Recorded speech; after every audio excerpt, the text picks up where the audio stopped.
And now, suspense. Whereas like I'll see a lot of people do videos in like the physical media realm or just collection realm where they're like, oh, I bought this, I found this at like a flea market or like a garage sale for like $1 or $2 and it's worth 10 times that. But you can tell they're really only doing that because they're gonna sell it on eBay or like Mercari or some shit. That's annoying. That I don't they like. Really that. got it just to make a video about it. Then they can go ahead and sell it like later on. Yeah, that's my friend likes to just to collect them. But yeah, whenever I go to his apartment, he always points out all the new things, and he he's weird like that. He likes that like whole look. I found this one super cheap, and it's actually worth this. And I guess because I'm not into like you said, not really into doing that. So it's kind of a weird hobby. It's like, look, this is worth $5. This is like $5, but it's actually worth 100. But I found it for cheap, and so I think the only time I care about the price of something that's like valuable is if I find it really cheap when I can't get a better alternative. Like my younger sister, she was looking for the original Halloween movie, and surprisingly, they're like on Amazon, they're like not that cheap. Surprisingly, like to get a brand new copy, it's still like $15-$20. It's kind of weird for like an older movie that's like around. So I think I shared a picture on Instagram. I found Halloween, at a local store here for $5. It's the original Halloween. I'm like, so that I think is like a good deal. I'm like, yeah, you could buy it new for 20, or you could buy used for $5. It's the same movie, That's when I get excited. I'm kind of like, oh, I've been looking for this, and I don't want to spend $40, but here it is for like 10. That's a good deal, Yeah. That's usually how I look at it, with especially with like older movies that you can't get on streaming services, but yet you find like old school like special editions from like the early 2000s for like like $10 when it's hard to get a brand new copy of it online. Or you can't stream it. It's a pretty awesome feeling. Yeah, see that stuff is really cool. There are certain movies that I don't own that I think are good that I might want to like own in the future, but I just don't own it and I refuse to pay over like $5 for it.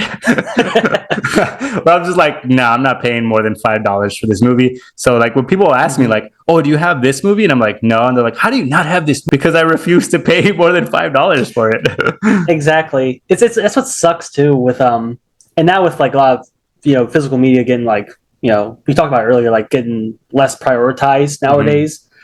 Like I feel like a lot of movies now, as soon as you find them like 10 years from now, they're going to be overpriced just for the fact of like, oh, you can't stream it right now because it's off the streaming service, and they never released a Blu-ray version, but here's the Blu-ray version, but it's $80. You're kind of like, I don't want it that bad, Yeah, there's so many movies out there like that or the opposite, where I just don't want to pay that much, and it's a movie that I like really love, and I'm just like, damn, like I can't find this thing anywhere else. So that's where these companies just got us by the balls, because like they'll release something and be like, oh, this has never been released on Blu-ray or whatever, and the DVD is practically extinct. You have to pay that price of either $25, $30, $40, because that's literally the only way you're going to be able to own it, and it's not on any kind of streaming service. So they know that. These companies know that. So like these guys will pay whatever we want them to. And we do, and that's our fault. I hear so many people bitching and complaining online of, why is this $40 and it has no slipcover and blah, blah, blah, and it has like bare bones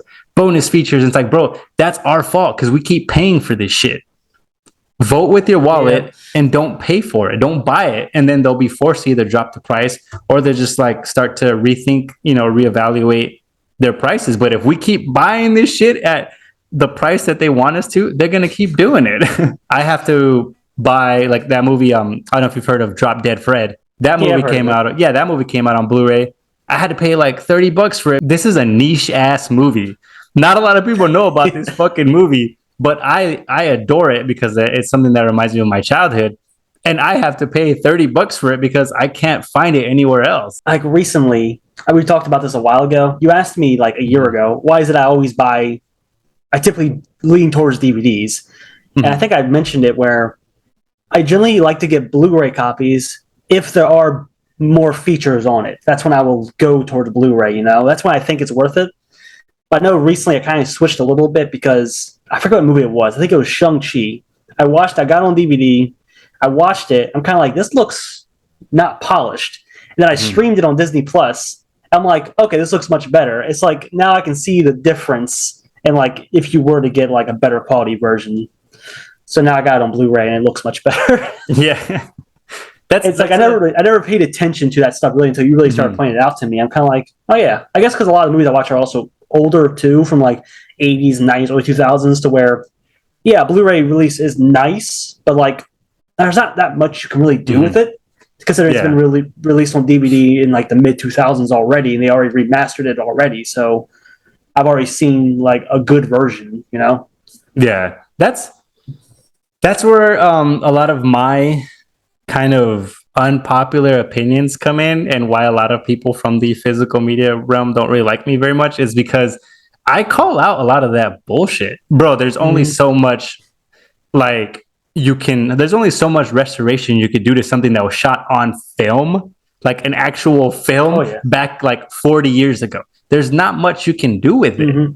You can put it through a filter and digitize it and all that shit, but you can still tell. Like it looks like there's like a filter over it, and it looks like shit. I'd rather watch something with all that grain on it than some weird ass filter. Oh, I love that. I watched the original Evil Dead last night, and it's the version I got is the remastered 3-disc special edition.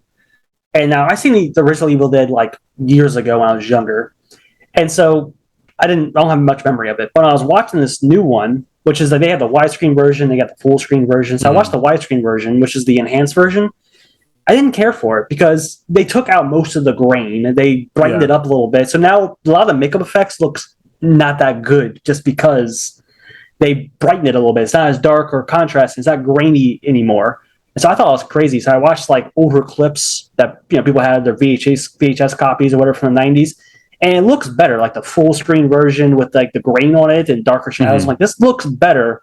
So now I don't really like that I got a enhanced version, but now it makes it look cheaper, which is so weird. I think that adds to its grindhouse exploitation vibe it's going for a little bit. It adds to it by looking really rough. If we're being honest, when a lot of these older movies get put into like Blu-ray or 4K in the HD, that does it a disservice because now you're seeing all of the imperfections.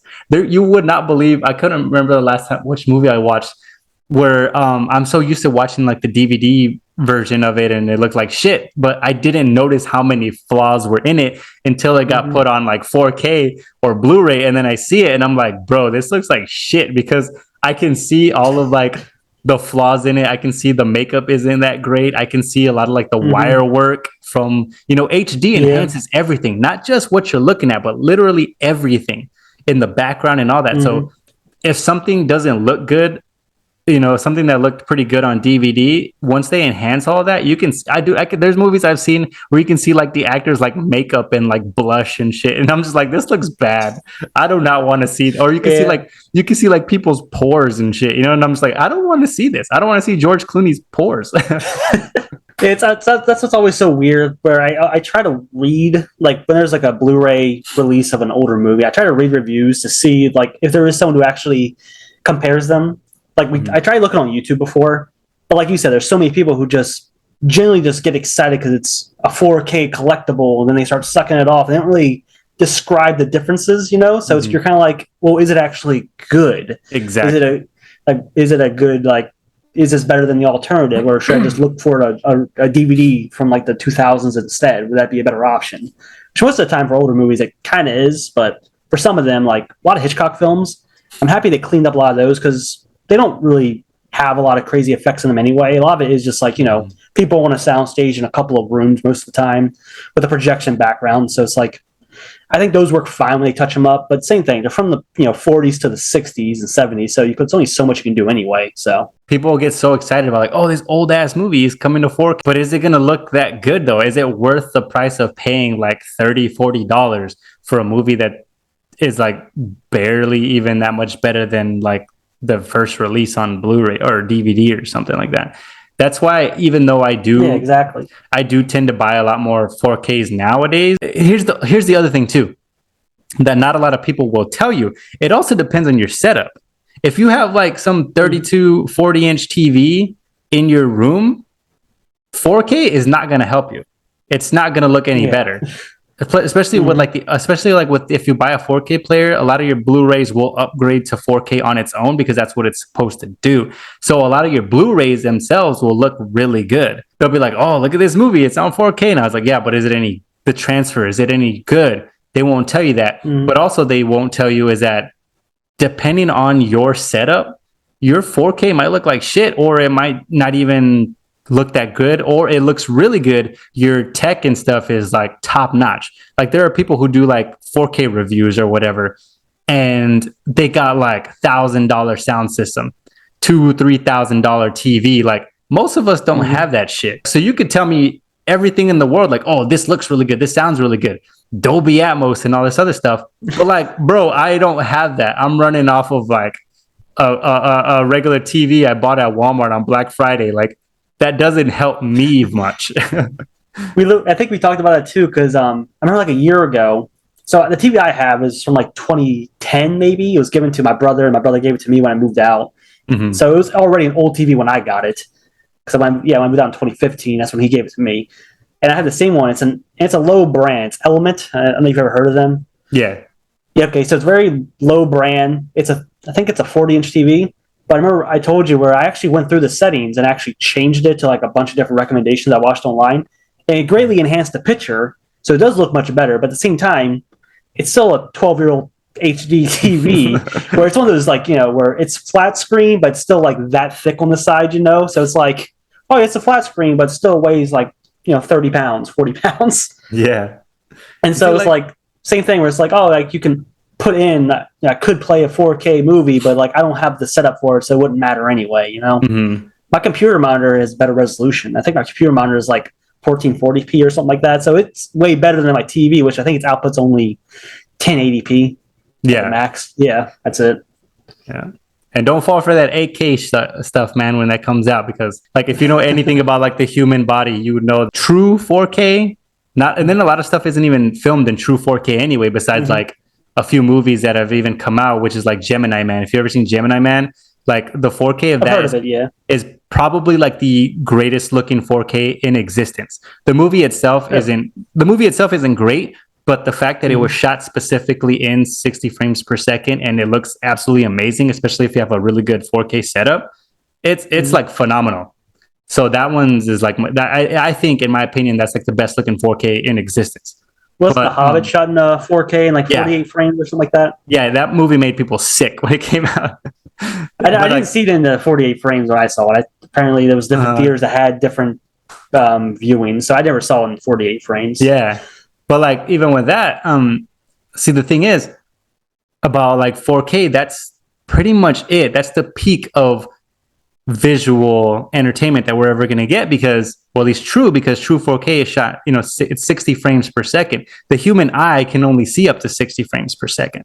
So like people will be talking about like 8K and stuff like that. I'm like, bro, that's literally impossible for the human eye to even see. So we're not really going to notice a difference. Yeah, you're not going to notice a difference unless you have like cybernetic eyes or some shit, but we're pretty far from that.